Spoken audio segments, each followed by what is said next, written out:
más bien, porque yo te dije por fuera, hacerme caso y mandar mi plática. Y pues adelante y me vas diciendo cuando le cambio la diapositiva. Sí, muchas gracias. Bueno, pues la mayoría creo que estamos por Zoom, entonces voy a ver al celular, esperando tener contacto visual, o ver a él. Entonces, sí.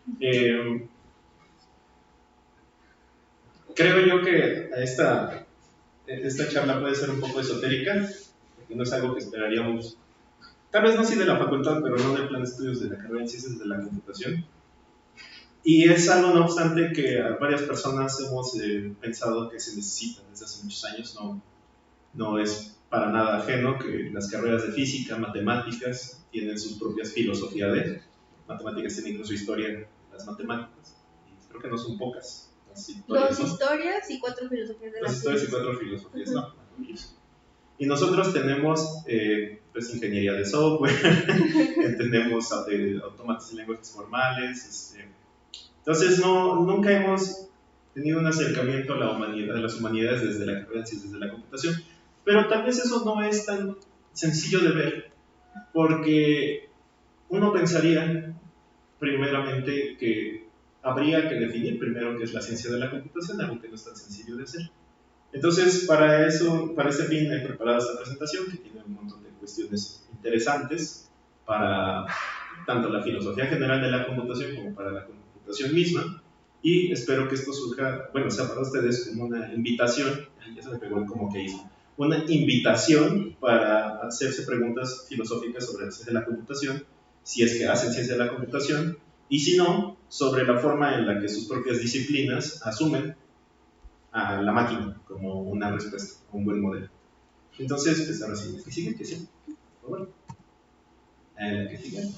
Y bueno, primero, la pregunta central de toda la plática será qué es una computadora y en qué formas podemos usar o abusar del concepto de computadora para modelar fenómenos en otras ciencias o tratar de dar explicaciones científicas. Siguiente.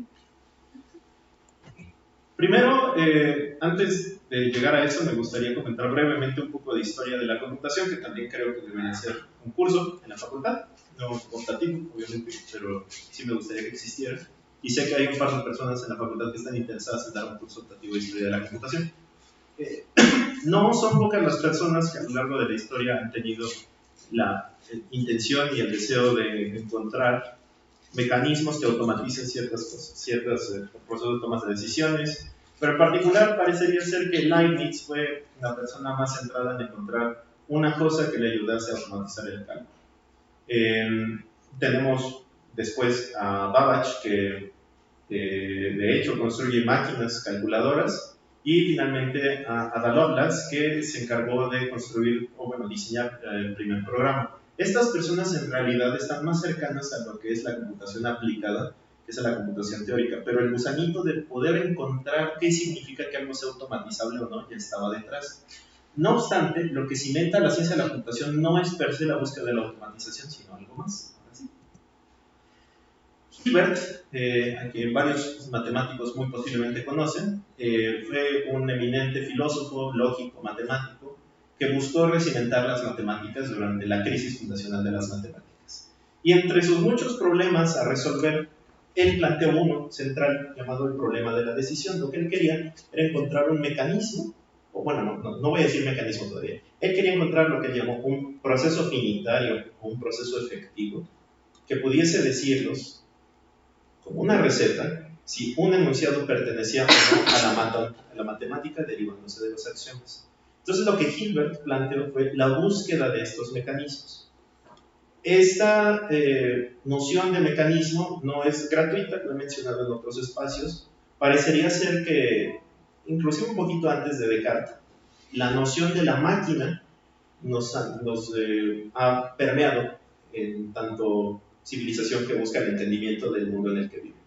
Entonces el hecho de que Hilbert haya buscado un procedimiento posiblemente todavía tenía una carga semántica sobre buscar un mecanismo, una cosa que se mueva, cuyas piezas sean totalmente analíticas, que podamos desmontar y volver a sintetizar, es decir, analizar y resintetizar así como Descartes planteó la metáfora del relojero, ¿no? Poder desmontar al reloj, ver cómo están hechas sus partes y después ponerlas de nuevo juntas, así entendiendo las leyes generales que componen el reloj. Un joven cuya muerte es bastante injusta, un muy joven Alan Turing, le da respuesta a Hilbert y le dice que en primer lugar no es posible tener un procedimiento que garantice la satisfacción de su pregunta de la decisión, y en segundo lugar lo que Turing termina haciendo es proponer el primer gran modelo de cómputo. ¿Y qué quiero decir con cómputo? Esa pregunta tal vez es importante. No es sencillo hablar con un científico de la computación y obtener de él una respuesta clara cuando le preguntan, no, oye, ¿qué es un cómputo? ¿Qué significa computar? En realidad, Turing lo que hace es utilizar la palabra computar, que viene del latín pensar, que a su vez viene de una forma generalizada de podar un árbol, forma que todo quede planito, lo mismo que para los romanos era pensar, era podar las ideas para que fueran sencillas. Turing lo que hace es construir máquinas que computan, es decir, que piensan, que tienen estados mentales, para describir a los mecanismos o procedimientos que Hilbert estaba buscando, los procedimientos efectivos, que a su vez tendrían que ser procedimientos que tomasen una entrada y produjesen siempre una salida. Entonces lo que Turing dice es, bueno, los procedimientos efectivos se pueden formalizar finalmente de manera matemática, creo que formalizar y de manera matemática está de sobra, pero se pueden formalizar mediante estas máquinas a las cuales yo llamaré máquinas de cómputo, que son muy similares a las máquinas de cálculo en términos semánticos, son familiares, ¿no?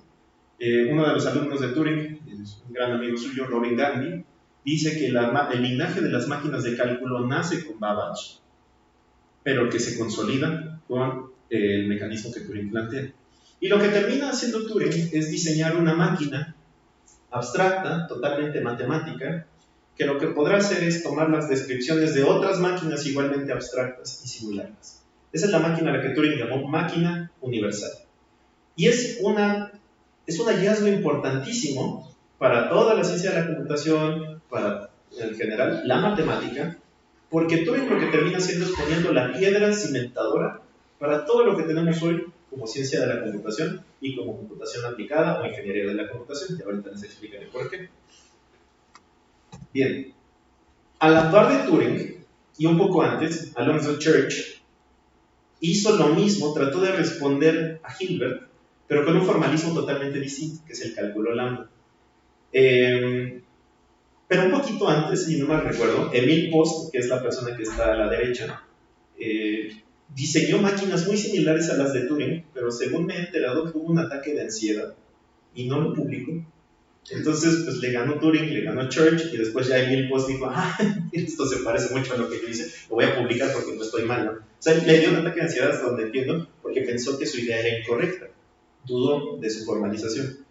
Pero resulta ser que el trabajo de Church, el trabajo de Post, coinciden en temporalidad con el trabajo de Turing. Claro, porque Hilbert había planteado la pregunta, pero parecería ser que ya éramos una sociedad de matemáticas suficientemente madura como para llegar a encontrar estos procedimientos efectivos de manera formal, es decir, axiomatizándolos en sí mismos. Además, Stephen Klein, que es el peloncito que está después de Emil Post, describe también el cómputo a través de sus funciones recursivas o generalmente recursivas, pero todavía más relevante y a veces más oscura está Rosa Spitzer, que es a la que conocemos usualmente como la madre de la teoría de la recursión. Rosa Spitzer escribió por ahí de los 50 un libro sobre recursión en cómputo, cuando la palabra cómputo empezaba a formalizarse como estos procedimientos que toman una entrada y dan una salida, o toman una decisión a partir de la entrada, con pasos perfectamente definidos, informalizables y universales. Lamentablemente el trabajo de Rosas no es tan conocido, y creo que su libro era mayormente usado en la Unión Soviética. El libro del 50 y tanto se terminó traduciendo a finales de los 80 en inglés.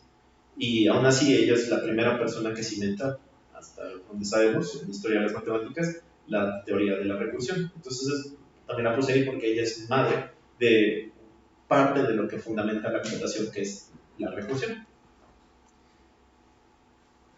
Resulta ser que al mismo tiempo, no al mismo tiempo, pero posterior al invento de estos procedimientos de cómputo, se estudian también los lenguajes. Y en el intento de formalizar los lenguajes, Chomsky y Schutzenberger construyen una jerarquía donde el nivel más expresivo, el nivel más general, coincide con el poder de cómputo de la máquina que hizo Alan Turing, a la cual conocemos hoy como máquina de Turing. Y conforme vamos bajando en los niveles, resulta que hay lenguajes que se han formalizado que coinciden con máquinas menos poderosas, con abstracciones menos generales, que tienen, tal vez no tienen memoria, tal vez tienen memoria pero está acotada, tal vez tienen memoria infinita, pero dentro de la infinitud hay un acotamiento para lo que se puede o no observar. Entonces, los lenguajes tipo 0, que son el nivel más alto de toda la jerarquía, coincidirán con el poder expresivo de la máquina de Turing.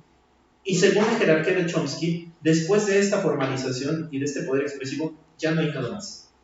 ¿Vale? Resulta ser entonces que se realiza un análisis a lo largo de muchos años sobre cómo diversas formas de formalizar lo que Hilbert preguntó coinciden en su poder expresivo. Hoy usamos mayormente a las máquinas de Turing porque son intuitivas, nos dan una idea secuencial de las cosas. Podemos ver cómo van cambiando de un estadito al otro y cuál es la regla que nos lleva de un estado al otro. Contrario al cálculo lambda de Church, que es muy bueno para diseñar lenguajes de programación, pero que es bastante difícil ver cómo se va construyendo una decisión dentro de una expresión lambda.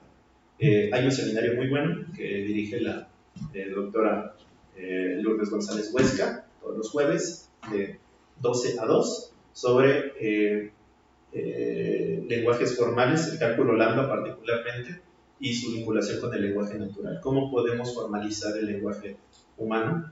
Que es algo que Chomsky intentó hacer y lo llevó a deducir la jerarquía junto con Schutzenberger. Entonces, cuando hablamos de la máquina de Turing como el modelo de cómputo, es decir, la cosa que nos dice qué significa computar, pues en realidad no estamos hablando de que todo converja a ella, sino que hemos elegido a ese modelo porque es bastante intuitivo, pero no trivialmente, todos los demás modelos de cómputo describen exactamente la misma clase de funciones. Todos los demás modelos de cómputo que hemos descrito describen exactamente la misma clase de funciones. Ya veremos después cómo se llama esta tesis. Entonces, bueno, hoy vemos que las computadoras digitales están por todos lados. Y he escuchado por ahí muchas veces decir que, pues, es que yo tengo aquí una máquina de Turing, ¿no? En mi celular y mi computadora de escritorio es una máquina de Turing. En realidad no. Las computadoras de escritorio y todas estas cosas no son máquinas de Turing per se porque están acotadas. Una máquina de Turing requiere memoria infinita.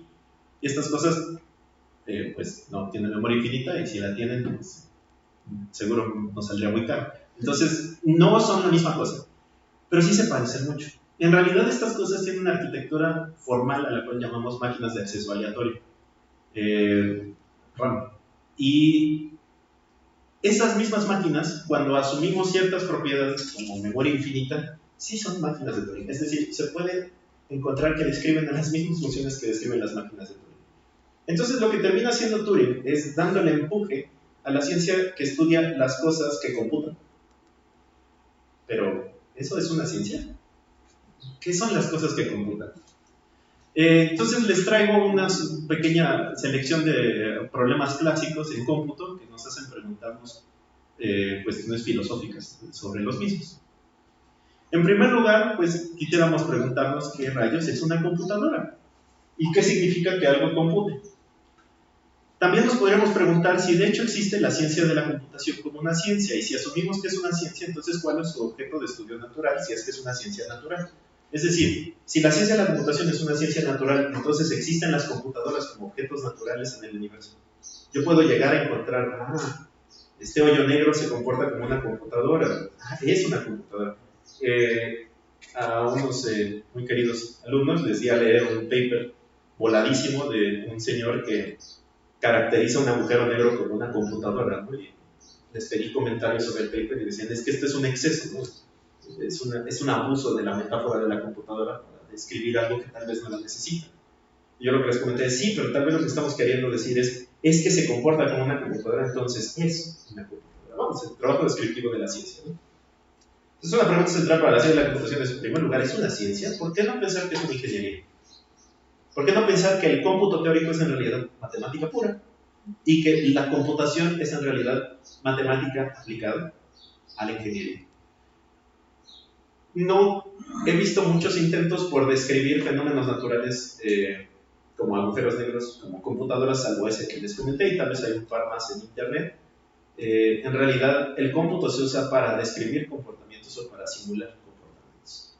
Entonces, parecería ser que la computación está más cerca del aspecto pragmático, de estar utilizándola para cosas, que de un intento por describirlas como si fuesen computadoras. ¿Y por qué decimos ciencias de la computación? ¿Por qué esa S? ¿Por qué plural? Una discusión que tuvimos durante un semestre es que posiblemente se debe a que la computación no solamente está metida en un montón de otras disciplinas, sino que a su vez obtiene nociones de otras disciplinas, como pasa con la biología. Entonces, hay diferentes formas de aplicar la computación a diferentes ciencias, pero no sé si esto nos dice, de facto, que eso hace que haya ciencias de la computación y no más bien diversas aplicaciones de la computación a otras ciencias. Ahora vamos a, bueno, estos son problemas generales, ¿no?, de la descripción de la ciencia de la computación. Ahora les voy a hablar un poco de la tesis que más o menos medio esbocé anteriormente con respecto a los modelos de cómputo.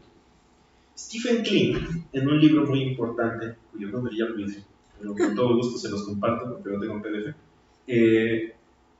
Eso es lo que pasa cuando uno pasa su memoria, memorias auxiliares, ¿no? Si no las tienes en la mano, no les accedes y no te acuerdas de las cosas. Pero bueno, Stephen Kling lo que hace es identificar a una estructura, a una hipótesis a la cual llamará la tesis de Church y de Turing, misma que describe que todas las clases que expresa cada uno de los formalismos de cómputo es la misma, y es lo que les mencioné hace rato, ¿no? Que el cálculo lambda expresa funciones lambda, entonces la máquina de Turing, que expresa cómputo secuencial, expresa exactamente la misma clase de funciones.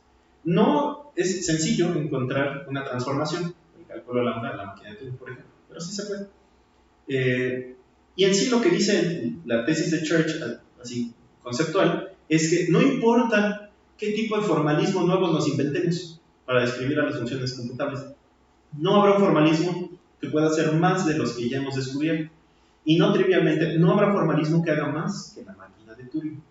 Razón por la cual tenemos el mote de Turing computabilidad, es decir, todo aquello que es computable por una máquina de Turing, que es la máxima expresión de poder de cómputo que hemos podido formalizar, será Turing computable. Y aquello que no, aquello que caiga fuera de los alcances del manejo de una máquina de Turing, será incomputable o no Turing computable. La tesis de Church tiene varias enunciaciones, en particular, pues la conceptual, que quiere decir que todas las funciones que son intuitivamente computables, es decir, todas las funciones que son intuitivamente algoritmizables, que se pueden expresar como recetas, son computables por una máquina de Turing, es decir, hay una máquina de Turing cuyo programa las expresa y las puede manipular. Después está la tesis matemática, donde dice que las funciones computables por un procedimiento efectivo son funciones Turing computables. Eso es la respuesta de Turing a Hilbert. Cuando Hilbert pregunta sobre procesos efectivos y qué tipo de funciones computan, Turing dice, bueno, Turing y otros dicen que en realidad esa clase son las funciones que la máquina de Turing captura. ¿Por qué es importante? Porque Hilbert nunca tuvo un formalismo a la mano, ¿no? Dijo, procedimientos efectivos, pero quién sabe cómo son. Y Turing lo que dice es, no, si hay un mecanismo formal es esta, la máquina abstracta que yo creé, que a él llamó automáquina, o A-machine, y que conocemos como máquina de Turing, insisto, y que es formal, que es matemáticamente acotada, está delimitada, es elegante. Después está la tesis fisicalista de Church-Turing en su forma débil, que dice que todas las funciones que son físicamente computables son Turing computables, y aquí es donde nos empezamos a meter en problemas. ¿Qué quiere decir que una función sea físicamente computable? Pues que hay un proceso físico en el universo que asemeja cómputos, y por ahí hay uno que tenemos metidos posiblemente en la cabeza, que es el manejo de las neuronas de la información. Entonces, ahí empiezan a aparecer nociones importantes y un poco peligrosas. Después viene la forma más fuerte de la tesis fisicalista de Church y Turing, que dice que todo el universo es Turing computable. Todos los procesos que ocurren dentro del universo son Turing computables. Y hay significados importantes, en particular para la tesis fisicalista, Esto induce lo que veremos después como argumento de simulación. La tesis fisicalista lo que dice es que todo el resultado que todos los fenómenos del universo son resultados del cómputo de una máquina de Turing. No dicen de inmediato que todo el universo sea una simulación. Lo que está diciendo es que el universo es descriptible por máquinas de Turing. No dice inmediatamente que de hecho seamos un programa dentro de una máquina de Turing. No, sino que cada cosa que ocurre dentro del universo se puede describir por mecanismos tan poderosos como la máquina de Turing. Después, y bueno, esto es una pregunta interesante. ¿Esto es cierto o no? De ser cierto, tenemos un problema importante. Todas las máquinas de Turing, a las que podemos llamar deterministas, colapsan en las máquinas no deterministas, colapsan en las deterministas. Entonces, si yo digo que el universo entero es Turing computable, lo que estoy diciendo, grosso modo, y hay gente que dice que no es cierto, y le dan la vuelta, pero yo no estoy de acuerdo con ellos. Lo que decimos grosso modo es que el universo es un espacio, un lugar determinista, y que no hay nada que esté por fuera de la descripción del programa, en absoluto. Así que la tesis fisicalista de Church y Turing, también llamado principio de Church-Turing-Deutsch, es en realidad una condena, por ejemplo, para el libre albedrío. Si el universo es, de hecho, descriptible por una máquina de Turing, nada impide que algún genio maligno, como el Descartes, descubra el programa de la máquina de Turing y pueda saber con precisión absoluta, a partir de un estímulo inicial, cuál va a ser la decisión final de ustedes para ver si se comen o no uno de los pasteles de Costco que vienen allá afuera de la cafetería, a pesar de que son bastante caros. Entonces, esta es una pregunta importante para el cómputo. ¿Es cierto esto? ¿Y cómo podemos hacer aseveraciones tan fuertes si la tesis de Church y Turing no puede ser demostrada? No hay una demostración y parecería que es imposible alcanzar una demostración. Entonces, de pronto, extenderla al reino de lo físico podría parecer un sinsentido. El asunto es que quienes lo han hecho han encontrado que hay nociones allá afuera que nos permiten ser capturadas por máquinas de Turing. Entonces parecería algo admisible y saboreable el pensar que el universo de hecho es una máquina de Turing. Luego tenemos otro tópico que es de mucho interés para varias personas que hacen ciencias de la computación, que es describir qué rayos es la información. ¿Qué significa que algo tenga o contenga o sea expresado por información? ¿Y cómo podemos acotar el alcance de la descripción informativa o informática, voy a decir, claro que no me gusta, del universo? En primer lugar, no existe per se una definición central de información, pero sí tenemos una autoridad hoy, es Luciano Floridi, un italiano, que ha escrito prolíficamente sobre teoría de la filosofía de la información, pero ultra prolíficamente. Tiene un Handbook on the Philosophy of Information, que es un librote, un librón así gigantesco. Parecerá que nos va a acompañar en la siguiente edición de un evento de filosofía de computación, del cual ya les hablaré al final de esta charla. No en la primera, pero sí en la segunda, porque quiere venir a México.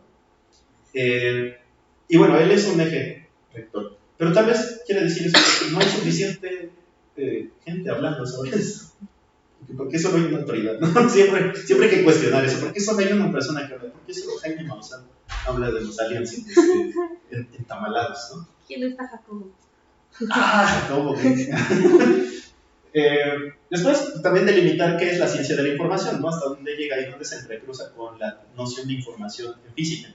Y si es que, de hecho, la información del cómputo es la misma que la información en física.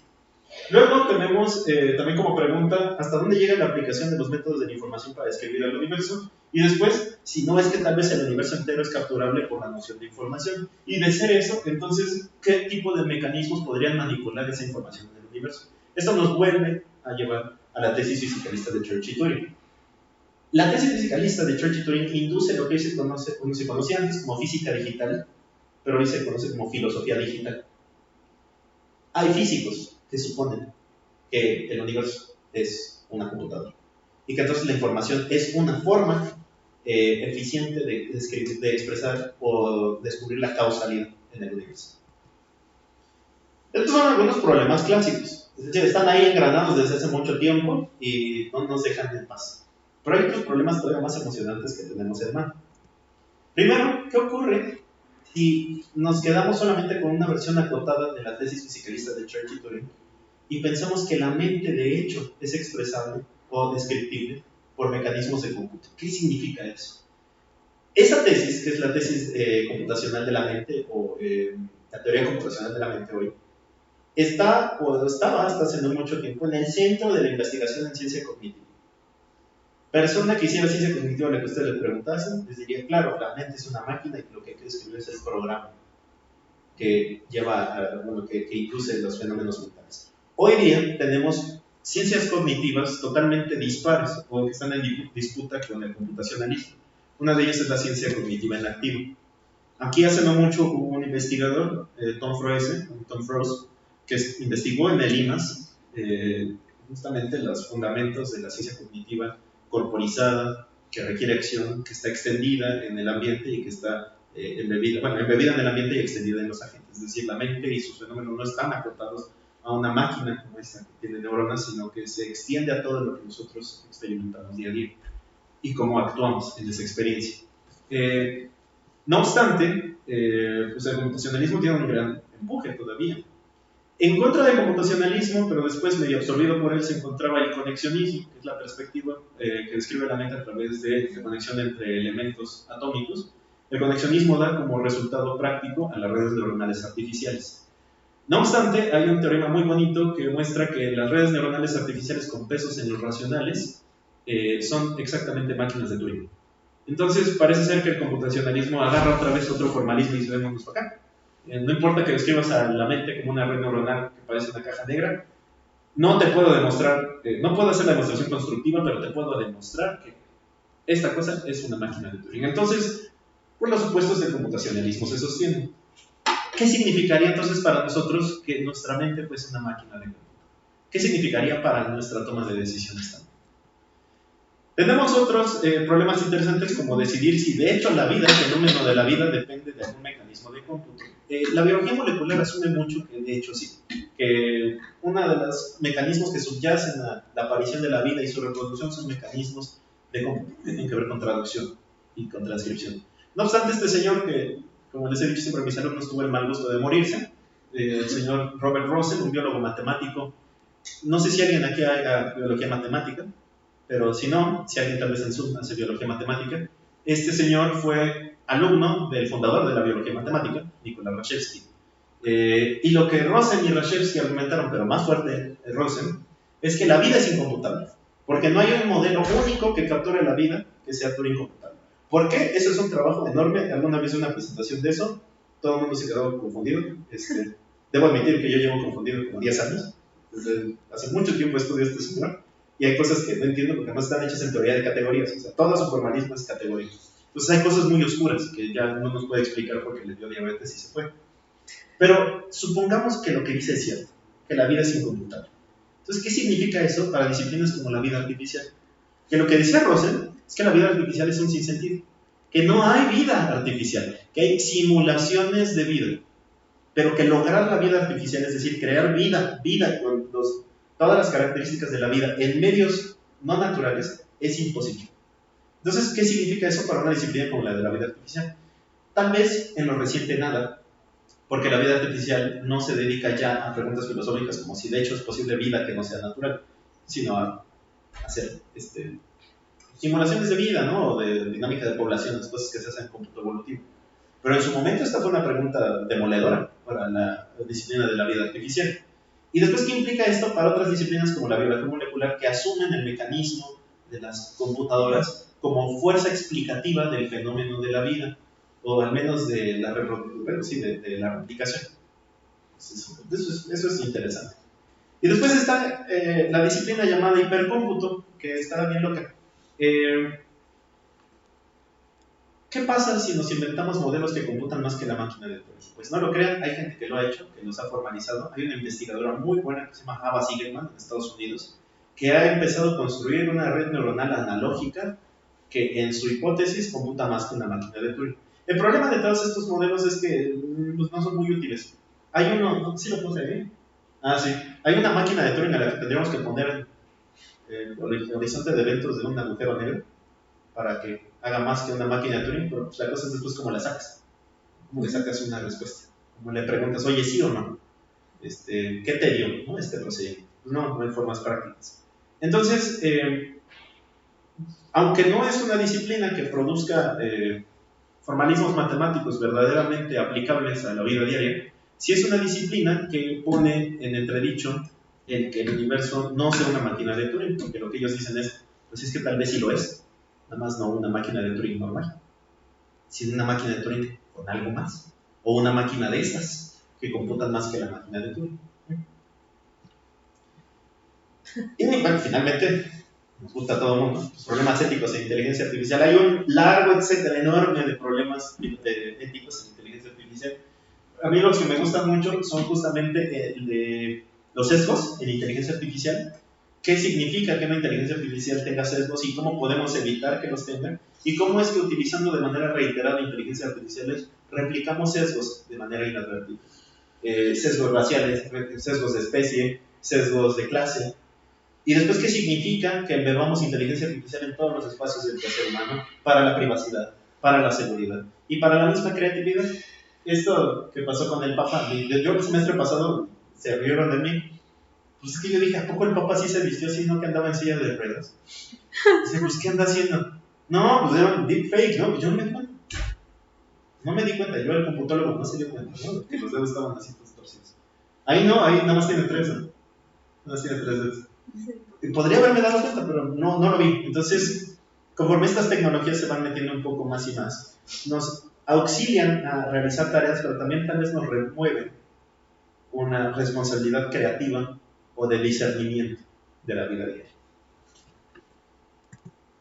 Y finalmente, traigo aquí la hipótesis de la simulación de Nick Bostrom, que muy aventuradamente indica, conjetura, que el universo entero, que vivimos en una simulación, que el universo entero no es que exista en sí, sino que existe dentro de una máquina.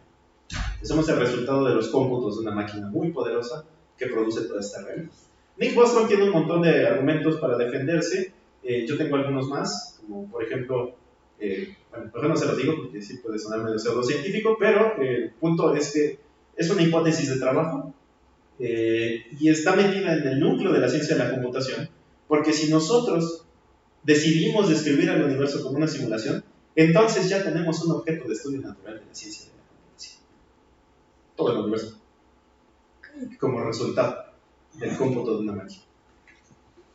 Bueno, esos son algunos problemas así ya contemporáneos. Pero más allá, hay un montón de cosas en las que la computación tiene las narices bien metidas y luego no nos fijamos. A mí me interesa mucho, por ejemplo, el estudio del impacto social de la adopción generalizada del cómputo. ¿Qué significa eso, por ejemplo, para la erradicación cultural? No sé si les ha tocado seguramente sí escuchar, es que vamos a alfabetizar un pueblo llevándoles computadores y las vamos a conectar a todas internet. Entonces, a mí me preocupa mucho que ese tipo de actividades lo que promuevan sea la extracción de la cultura local de, digamos, una localidad y que esto se ha hecho a partir de un talante globalizador. Creo que ya no se usa mucho en términos de la globalización, pero sí de pensar que el hecho de tener una computadora y estar todos interconectados, de hecho, es algo que todo el mundo quiere hacer. Hay un montón de comunidades en este país que han rechazado conectarse a Internet, no quieren rendir sus identidades, no se quieren conocer con otras personas y pues yo también ya quiero hacer eso, ¿no? Porque todo el tiempo está uno conectado a todo el mundo, la identidad se disuelve entre las redes sociales en las que estamos dados de alta. Y bueno, para mí es algo importante de discutir, pero también el género, tanto en el desarrollo de la computación como en su aplicación actual. ¿Cuántas mujeres vieron en las personas que yo mostré? Dos. Está Turing, está Church, está Klein, está Post, estaba Leibniz, Babbage. ¿Qué mujeres había? Lovelace y Rosas. Y ya. ¿Y de verdad solamente ellas aportaban algo al desarrollo de la computación? No, realmente no. Pero pues, la historia es de los vencedores. Entonces, parecería ser que sería importante hacer un estudio crítico de la historia de la computación. También hay fuertes vinculaciones entre el capitalismo tardío y el uso y adopción de la inteligencia artificial. Tenemos una plática, creo que no la he subido a YouTube, la voy a subir, dada por el maestro de estudios latinoamericanos Cristóbal Reyes Núñez el semestre pasado. Fue una plática bastante demoledora porque lo que muestra es que la inteligencia artificial en su desarrollo jamás es neutral. Jamás. Siempre hay un interés. Eso puede sonar trivial, hay un interés detrás. Sí, pero ¿qué significa que el interés se programa en la inteligencia artificial? Y que el interés de hecho se propaga de manera y se interiorice de manera generalizada en la población. Entonces, bueno, esa es otra. Luego que usamos para todo. Ahora todo el mundo quiere usar ChatGPT y no me acuerdo cuántos árboles hay que matar por cada pregunta que le hacemos. Pero pues el cómputo de alto rendimiento definitivamente está siendo un factor de impulso para la crisis climática. Y después la pedagogía de la computación no parece ser un tópico que existe en absolutamente ningún lado. ¿A quién de aquí le tocó que le dieran clases de computación donde nada más le enseñaron a usar Office? Bueno, sí somos ustedes. Sí, ya. Bueno, y tú tuviste mala suerte. ¿Alguien aquí le tocó llevar un taller de cómputo o algo así donde estudiaran otra cosa, un lenguaje de programación? ¿En la preparatoria o en la secundaria? O sea, a ti también, o sea, tú aprendiste todo. Ahora. Bueno, la pedagogía en computación es muy reciente, pero no parece haber un interés en este país por desarrollarla. No obstante, somos un país que está promoviendo la implantación tecnológica del cómputo por todos lados. Había un candidato por ahí, precandidato, que quería ponernos un panóptico, ¿no? Que nos estuviera viendo todo el tiempo. ¿Cómo se llama? Ángel, la plataforma. Pero no hay que caminar derecho. Hay que caminar derecho, sí. Ay, me duele la espalda, ni modo, ya estoy en la moloya. Entonces, no existe una pedagogía per se de la computación y me parece importante que exista porque finalmente estamos asumiendo la computación como un auxiliar para la vida diaria y también en un tipo de extensión cibernética para los cuerpos que tenemos. Y entonces, ¿qué rayos es la filosofía de la computación? Pues justamente hacerse este tipo de preguntas fundacionales o fundamentales o críticas sobre lo que hace cualquier persona que se desarrolla en el ámbito del cómputo. Y una filosofía general de la computación extiende esas implicaciones. Entonces, la primera, la filosofía de la computación es aquella que tiene que ver con la tesis de Church. ¿Qué pasa si los problemas P son iguales a los problemas de P? ¿Qué es la información? ¿Qué es un programa? ¿Qué son los objetos digitales? ¿Qué es el lenguaje formal? Etcétera, etcétera. Y una filosofía general de la computación es: la mente es o no una máquina de Turing, el universo es computable, ¿qué significa que pequeñas regiones en el universo sean computables? ¿Por qué las células tienen aparatos que son computacionales y otros no, según Rosen, etcétera, etcétera? ¿Qué hacemos en la UNAM? Pues hasta hace más de un año, nada. El año pasado inauguramos el curso de Filosofía de la Ciencia de la Computación. Tuvimos un montón de charlas invitadas para conectar gente, expertos, con las personas que querían conocer más de los temas que subyacen a la filosofía de la computación: filosofía de la mente, filosofía del lenguaje, filosofía de la ciencia, después un poco de sociología de la computación, como les comenté. Ese que está arriba presentando frente al proyector es Cristóbal, él es el que nos habló sobre la inteligencia artificial. Y en este semestre tenemos la extensión de ese curso, y pues pretendemos que el curso subsista. No como, ahorita existe como optativa seminario de la computación, A o B, filosofía de la computación. Mi plan sería que existiera como materia optativa, de nombre, filosofía de la computación, aunque sea solo uno. ¿Y qué más se está haciendo? Esto. Yo tenía originalmente planeado para este semestre darles charlas invitadas a nuestros estudiantes del curso actual, como lo hice el semestre pasado, pero resulta que todas estaban repartidas en el semestre y me cansé mucho, ¿no? Que una semana tenía que recibir a alguien, la otra tenía que recibir a alguien más, tenía que pedir las salas. Entonces me ocurrió juntarlas todas y además hacerles un coloquio para que ellos presenten sus trabajos de investigación. Y pues una cosa llevó a la otra y de pronto se me salió de las manos y ahora ya existe como un evento en fieldevents.com y scievents.com, y es un simposio informal. Vamos a tener una semana entera de actividades, de discusiones en torno a problemas de cómputo. Ahí tengo los ejes temáticos: computación teórica y fundacional, filosofía de la inteligencia artificial, biocomputación, ética, cómputo emergente. Ahí, más o menos en cómputo emergente lo que cabe es neurocomputación, ciencia cognitiva, problemas sociales de computación y género y computación. Y además vamos a tener un montón de actividades culturales. Todavía no les puedo spoilear la más interesante de todas, pero pues yo no esperaba esto. Yo no esperaba esto y tenemos un montón de empuje. Al parecer hay muchas personas interesadas en estos tópicos. Entonces, por eso les digo que esta es una invitación. Una invitación a que se hagan estas mismas preguntas, a que investiguen cómo el uso de la metáfora de la computadora en sus disciplinas puede estar siendo un abuso o puede estar siendo alargada de manera insensata, no conociendo cuáles son los limitantes de hecho, la computadora, que es la máquina de Turing, y qué significa que ustedes modelen algo como una computadora para sus propias disciplinas y para la filosofía de sus disciplinas. Todas las disciplinas tienen una filosofía auxiliar, bueno, no auxiliar, asociada. Y pues esto es prácticamente todo. Quisiera nada más dedicar un momento para recordar a mi maestra Carmen Rovira, de la Facultad de Filosofía y Letras, un aniversario luctuoso más. Aunque ella no tuvo nada que ver con filosofía de la computación, sí fue una persona que a muchos otros nos motivó a hablar filosóficamente de tópicos un poco incómodos, no convencionales, decía ella. Entonces, bueno, le dedico esta presentación a ella. Y es todo. Muchas gracias. Bueno, ¿alguien tiene una pregunta? ¿O varias? ¿O varias?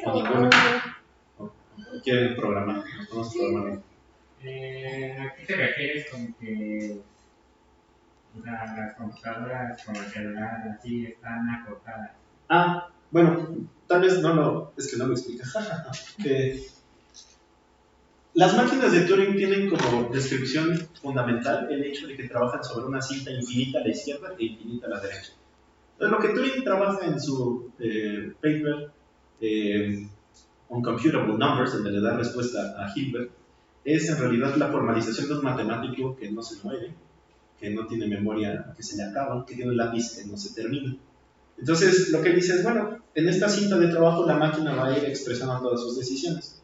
Dígase que en la cinta de trabajo, infinita para los dos lados, de pronto en el centro tienes 0, 1, 0, 1. Entonces la computadora, bueno, la máquina de Turing va a empezar a leer y tomará decisiones sobre esos símbolos, los va a borrar, los va a dejar, los va a cambiar por otro símbolo. Y cuando llegue al vacío a la derecha, tal vez se va a detener. Pero el caso es que el hecho de tener una cinta infinita hacia los dos lados nos dice de qué tamaño puede ser la entrada del programa. El input es lo que está puesto en la cinta. Entonces, pues yo puedo tener un input bastante largo, ¿no? Estas cosas no tienen memoria infinita. En primer lugar, tenemos muchas memorias dentro de cada uno de estos dispositivos, ¿no? Hay memorias cercanas al procesador, los cachés, los caches que están ultra, mega cerca del procesador para que se puedan guardar rápido datos. Las memorias de acceso aleatorio y las memorias no volátiles, ¿no? Como los discos duros. Cada uno está cada vez más lejos del procesador.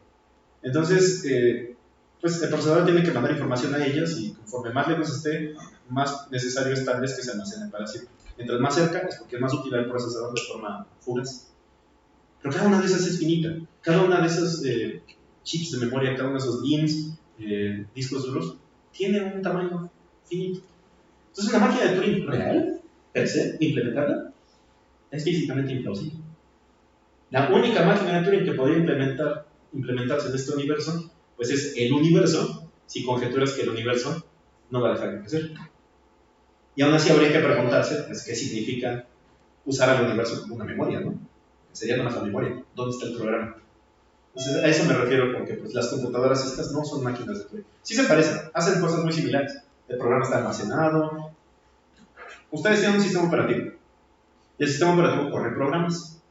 Entonces, ustedes podrían argumentar que el sistema operativo es un programa que simula otros programas. Exactamente como la máquina de Turing universal, que simula otras máquinas de Turing.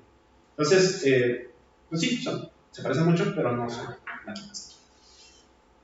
Sí, esa es la razón. Yo tengo una pregunta, bueno, un poco más práctica. Del italiano que mencionaste, que dices que es la autoridad, ¿qué libro tú dirías? O sea, si quieres empezar a leer su vasto número de libros, o sea, que es como el primero que sugieres que no sugiero el libro, sugiero la monografía que está en la enciclopedia de Stanford de Filosofía. Okay. Ahí hay una monografía de Luciano, y ahí se habla de su vida y como por qué ha tenido ciertas intuiciones, por qué le interesó la información. Y ya si no les basta con eso, The Blackwell Guide for the Philosophy of Computing and Information, que editó Luciano Floride, no lo escribió él, creo que hay un artículo de él en esa guía, pero hay más artículos. La cosa es que también, como él los selecciona y los edita, pues se va viendo más o menos a dónde tira la cabra, ¿no? Hacia qué monte está queriendo subir. Pero primero la monografía de Floride en Stanford.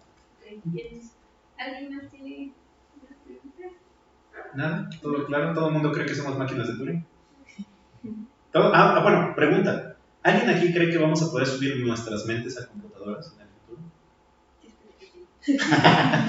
Bueno, esa es una pregunta también importante. ¿Qué significa que un día lo logremos? ¿Qué significaría para nuestra mente que nuestra mente sea subible a una computadora?